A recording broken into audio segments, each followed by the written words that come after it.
নির্বাচনের পরিবেশ ঠিক করতে অন্তর্বর্তী সরকারের প্রতি আহ্বান জানিয়েছেন বিএনপির সহ আন্তর্জাতিক বিষয়ক সম্পাদক ব্যারিস্টার রুমিন ফারহানা। তিনি বলেন, জাতীয় সংসদ নির্বাচনকে ঘিরে আর যেন একটি গুলিও না চলে, সে ব্যবস্থা সরকারকে করতে হবে। সরকারকেই দায়িত্ব নিয়ে সেই পরিবেশ নিশ্চিত করতে হবে, যেন অবাধ, সুষ্ঠু ও সুন্দর পরিবেশ লেভেলে প্লেয়িং ফিল্ডে সকল দল মতের মানুষ নির্বাচনে অংশ নেয়।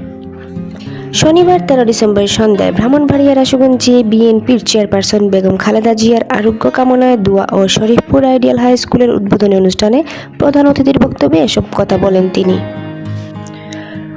রুমিন ফারহানা বলেন, গত নভেম্বর মাসে চট্টগ্রামে বিএনপির প্রার্থীকে এবং শুক্রবার ইনকিলাব মঞ্চের মুখপাত্র শরীফ ওসমান হাদিকে নৃশংসভাবে গুলি করে আহত করার ঘটনার সুষ্ঠু তদন্ত সরকারকেই করতে হবে।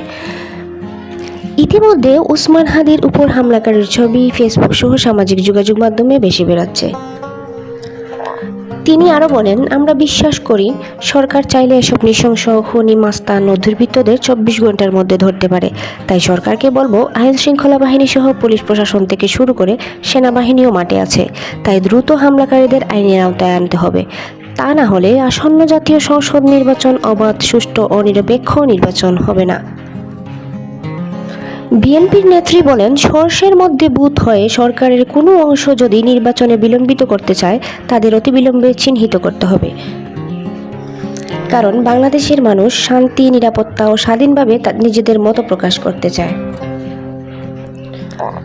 রুমিন ফারহানা বলেন, নির্বাচনকে ঘিরে যারা ঘোলা পানিতে মাছ শিকার করতে চায়, যারা বাংলাদেশের গণতান্ত্রিক উত্তরণের পথে বাধা সৃষ্টি করতে চায়, যারা বাংলাদেশের রাজনৈতিক সরকার আসার পথে বাধা তৈরি করতে চায়, বাংলাদেশের মানুষ একত্রিতভাবে তাদের দাঁত ভাঙ্গা জবাব দেবে।